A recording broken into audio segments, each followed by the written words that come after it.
मौसम भी बदल रहा है और माहौल भी बदल रहा है। प्रधानमंत्री नरेंद्र मोदी की कुर्सी भी जा रही है। बीजेपी के नेता कांग्रेस में क्यों शामिल हो रहे हैं? क्योंकि कुछ नेता ऐसे होते हैं ना जो हार और जीत देख के पाला बदल लेते हैं। हरियाणा में बदलाव होगा, दिल्ली में बदलाव होगा और सत्ता परिवर्तन हो रहा है। इस बार 24 में प्रधानमंत्री नरेंद्र मोदी हार रहे हैं। खट्टर के नाम पर वोट मिल नहीं सकता था तो नायाब सिंह सैनी जी को चेहरा बनाकर चुनाव लड़ने के लिए मैदान में उतार दिया। अब वो जीत गए तो विधायक अब टूट रहे हैं, तो इस भारतीय जनता पार्टी बौखलाई हुई है। तीसरे चरण के चुनाव होने के बाद प्रधानमंत्री नरेंद्र मोदी बौखला गए। उन्हें पता चल गया, इतने ज्यादा बौखला गए कि सोचिए 7वें चरण के चुनाव आने तक प्रधानमंत्री नरेंद्र मोदी और किस तरीके के बयान देंगे।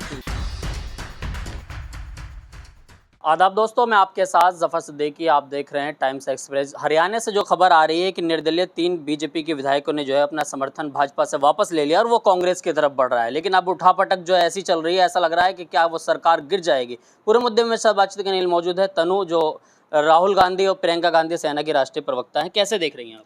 मैं तो कह रही हूँ जैसे हरियाणा और दिल्ली में बदलाव लोग चाह रहे थे और वो अब होने भी वाला है। जिस तरीके से विधायक चाहिए थे इनको, 45 विधायक इनको चाहिए थे, लेकिन अब 43 विधायक इनके पास बचे हैं। 3 निर्दलीय विधायक कांग्रेस पार्टी में शामिल हो गए हैं। क्यों हो गए हैं? पहले तो आप लोग कह रहे थे कि कांग्रेस के नेता बीजेपी में शामिल हो रहे हैं। बीजेपी के नेता कांग्रेस में क्यों शामिल हो रहे हैं? क्योंकि कुछ नेता ऐसे होते हैं ना जो हार और जीत देख के पाला बदल लेते हैं।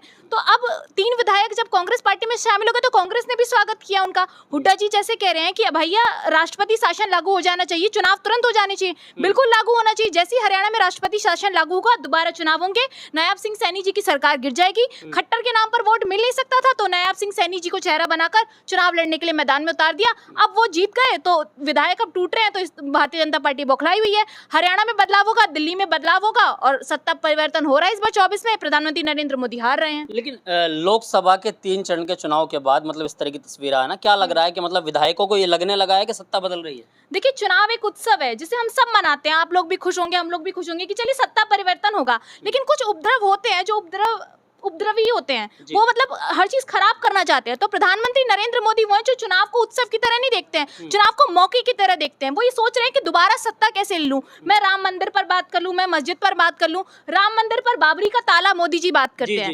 ये बयान मोदी जी ने दिया। मैं कहती हूँ राम मंदिर पर बाबरी का ताला कैसे लगेगा? आप ये बताइए ना, कांग्रेस 70 साल रही, राम मंदिर पर किसने बनाया? राम मंदिर सुप्रीम कोर्ट के आदेश से राम मंदिर बना है, उसका क्रेडिट चलिए मोदी जी ले रहे हैं, ले लीजिए आप। अभी सपा के नेता वहां पर गए थे और जिस तरीके से उनके आने के बाद पूरे मंदिर को गंगा जल से साफ किया गया, तो मतलब एक शेड्यूल कास्ट मंदिर में नहीं जा सकता है। आपने द्रौपदी मुर्मू को अध्यक्ष राष्ट्रपति बना दिया और उसके बाद आप ये कह रहे हैं कि भैया राम मंदिर पर जो है कांग्रेस पार्टी नहीं आती है। तो भाई आप अपने राष्ट्रपति को वो सम्मान नहीं दे रहे। देश की राष्ट्रपति जिसका पूरा देश सम्मान करता है, सर्वोपरि है, एक माता बहन की इज्जत क्या करेंगे प्रधानमंत्री नरेंद्र मोदी, जिन्होंने द्रौपदी मुर्मू को राम मंदिर में आने से रोक लिया? तो क्या करने जाए राम मंदिर? हम आप ये बताइए, हमारे मन में राम बसते हैं। राम जी को क्या कहते हैं? मर्यादा पुरुषोत्तम कहते हैं। लेकिन प्रधानमंत्री नरेंद्र मोदी ने मर्यादा की सारी सीमाएं लांघ दी हैं। महिलाओं के मंगलसूत्र पर बात करते हैं, वो बात करते हैं बाबरी मस्जिद का ताला। रक्षा की बात कर रहे हैं ना, महिलाओं के मंगलसूत्र की रक्षा करेंगे प्रधानमंत्री। वो कौन रक्षा करेगा? जब कांग्रेस पार्टी आई तब से मंगलसूत्र पहनती है महिलाएं, कितने सालों से पहनती आ रही है, तब रक्षा नहीं थी। तब प्रधानमंत्री नरेंद्र मोदी नहीं आए थे रक्षा करने। तब तो प्रधानमंत्री नरेंद्र मोदी महंगाई और बेरोजगारी की बात कर रहे थे। तब बोलते ना कि कांग्रेस ने मंगलसूत्र लूट लिया है देश का, मैं आ रहा हूं, मेरे को सत्ता में बिठाओ, तब जनता बताती इनको। अभी सत्ता पर बैठ गए हैं, हाथ में पावर है, तो आप उल जुलूल बयान देंगे कुर्सी से। लेकिन प्रधानमंत्री ये कह रहे हैं कि इंडिया अलायंस अगर सत्ता में आएगी तो मंगलसूत्र छिन जाएगा। अरे इंडिया अलायंस सत्ता में आएगी क्या? पहले सत्ता नहीं थी? कांग्रेस पार्टी ने देश पर राज नहीं किया, कांग्रेस पार्टी ने देश नहीं चलाया। ये वो कांग्रेस पार्टी है जिसने देश के तमाम बड़े बड़े IIT IIMs बनाए हैं। ये वो कांग्रेस पार्टी है जिसने सारे अस्पताल बनाए हैं, जिसने मजदूरों की रक्षा की है, जिसने देश के किसानों की रक्षा की है। आपने कभी सुना था 2014 से पहले बहुत महंगाई है, जनता परेशान है? कौन बोलता था? ये बीजेपी पार्टी बोलती थी। लेकिन अब वो फिर अपने हिंदू मुस्लिम स्मृति ईरानी कहती थी ना सिलेंडर महंगा है। अरे स्मृति ईरानी कह रही थी सिलेंडर महंगा, तो कहाँ कम कर दिया स्मृति ईरानी ने? बताइए ना आप। 1400, 1200, 800, 900 रुपए सिलेंडर है। एक गरीब आदमी जो 8-10 हजार रुपए महीने कमा रहा है, वो 1000 रुपए का सिलेंडर भरवाएगा और मान लीजिए उसके परिवार में 8 से 10 लोग हैं, कैसे सिलेंडर चलेगा? तो मोदी जी अपने जो मुद्दों को लेकर 2014 में सत्ता में आए थे, उन मुद्दों पर प्रधानमंत्री नरेंद्र मोदी बात नहीं करते। प्रधानमंत्री इसलिए कह रहे हैं ताले की जो बात कर रहे हैं कि बाबरी का ताला लग जाएगा, क्योंकि प्रमोद कृष्ण आचार्य जो कांग्रेस में रहे काफी टाइम तक, वो प्रवक्ता का जो है वो पद लेना चाहते थे, वो नहीं मिला। उन्होंने कहा कि राहुल गांधी ने एक मीटिंग करी थी, उस मीटिंग में ये कहा कि अगर हमारी सत्ता आएगी तो हम इस फैसले को बदल देंगे। अरे राहुल गांधी जी क्या कहते हैं और मोदी जी क्या कहते हैं, दोनों में बहुत फर्क है। अगर राहुल गांधी जी ए बोलेंगे ना तो प्रधानमंत्री नरेंद्र मोदी उसको सी बताएंगे। इसलिए बताएंगे क्योंकि प्रधानमंत्री नरेंद्र मोदी को बयान तोड़ने मड़ोड़ने के अलावा कोई मुद्दा इस वक्त देश में नहीं है, और या फिर धर्म की राजनीति। तीसरे चरण के चुनाव होने के बाद प्रधानमंत्री नरेंद्र मोदी बौखला गए, उन्हें पता चल गया, इतने ज्यादा बौखला गए कि सोचिए 7वें चरण के चुनाव आने तक प्रधानमंत्री नरेंद्र मोदी और किस तरीके के बयान देंगे।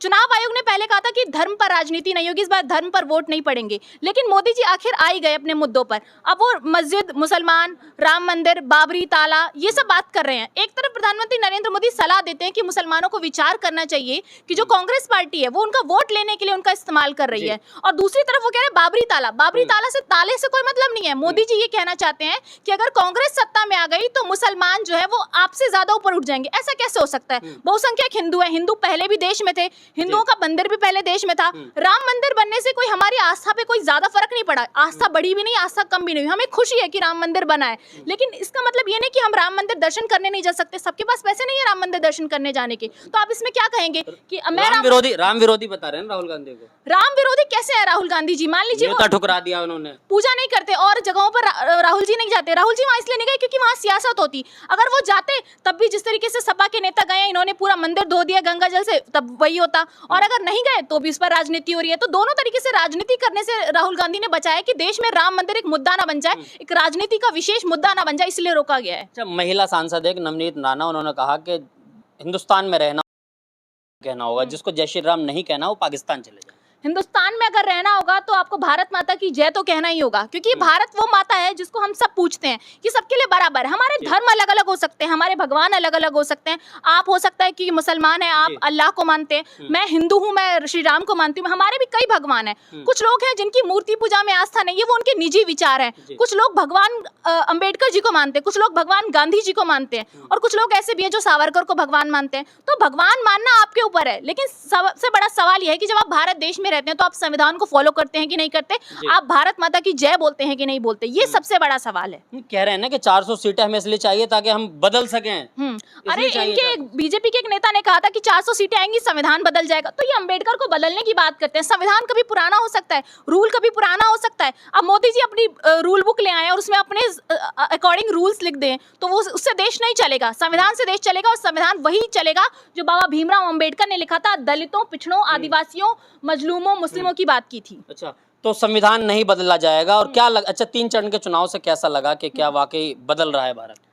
मौसम भी बदल रहा है और माहौल भी बदल रहा है। प्रधानमंत्री नरेंद्र मोदी की कुर्सी भी जा रही है, और कुर्सी जाने से ना जो बौखलाहट है वो तीसरे फेज के बाद आ गई है। पहले मोदी जी आराम से स्टेज पे जा रहे थे, बयान दे रहे थे, कांग्रेस, राहुल गांधी, पप्पू और अन्य बयान दे रहे थे। लेकिन फिर मोदी जी ने सोचा अरे ये तो बड़ा घपला होने लग गया है, चुनाव कैसे हार रहा हूं मैं। तीसरे चरण के चुनावों के बाद तो मोदी जी डर गए।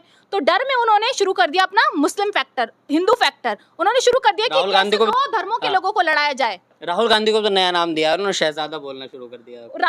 उस राहुल गांधी को प्रधानमंत्री नरेंद्र मोदी शहजादा कहते हैं, जो कि भारत जोड़ो यात्रा और भारत जोड़ो न्याय गए हैं। मेरे को एक उनका राहुल गांधी जी का एक मैं बयान आपको बताना चाहूंगी, एक क्लिप थोड़ी सी बताना चाहूंगी। भारत जोड़ो यात्रा में जब राहुल गांधी जी चल रहे थे तो वो एक बुजुर्ग से मिले थे।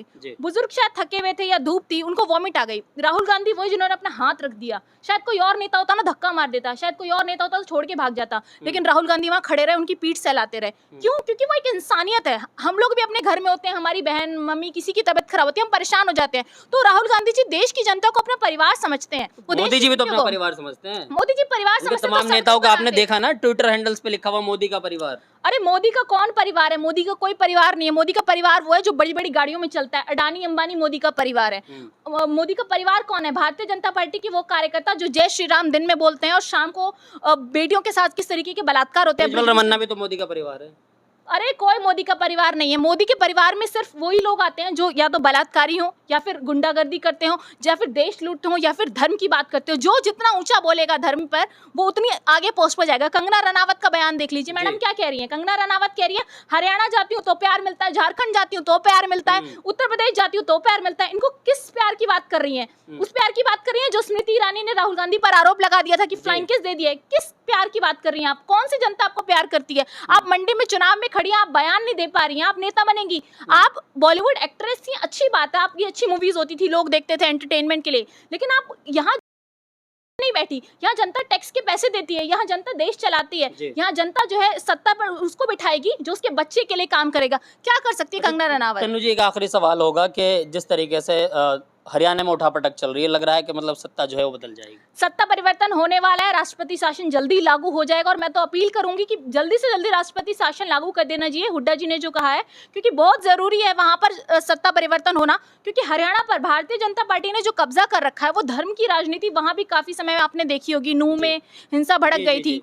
तो मैं किसी को दोषी नहीं ठहरा रही, वो जांच का विषय है, वो सरकार तय कर लेगी, वो अपने आप कोर्ट तय कर लेगा। लेकिन सवाल ये है कि कैसे धर्म की राजनीति को रोका जाए। जब देश का प्रधानमंत्री मंच से धर्म की बात करेगा, कार्यकर्ता, उनके निचले कार्यकर्ता और जनता तक क्या असर पहुंचेगा। तो ये देश की जनता, ये छोटे बच्चे क्या सोचेंगे। तिलक लगाते हैं, हम भी तिलक लगाते थे, बचपन से लगाते हैं, भगवा आज भी पहनते हैं, लेकिन हम हर वक्त जय श्री राम नहीं बोलते। इसलिए नहीं बोलते क्योंकि जय श्री राम एक बहुत रेपुटेटेड वर्ड है, एक रिस्पेक्ट वाला, एक आस्था वाला वर्ड है, लेकिन हम उसको लड़ने में, किसी को नीचा दिखाने के लिए इस्तेमाल नहीं कर सकते हैं। हम उसे कब इस्तेमाल करेंगे? जब हमारा मन होगा, हम मन में बोलेंगे, हम चिल्ला के भी बोलेंगे, हम मंदिर जाएंगे तो प्रे भी करेंगे, लेकिन हम किसी से लड़ेंगे, किसी मुस्लिम को देख के जय श्री राम नहीं चिल्लाएंगे। और मैं कहती हूँ मुस्लिम भाई बहनों, सबसे, हिंदू भाई बहनों, सबसे मैं अपील करती हूँ कि कृपया करके धर्म की राजनीति छोड़ दीजिए और मुद्दों पर इस बार वोट करिए और प्रधानमंत्री नरेंद्र मोदी को सत्ता से हटाने का काम करिए आप लोग। चलिए, बहुत बहुत शुक्रिया हमारे साथ तन्नू जी ने तमाम सवालों के जवाब दिए।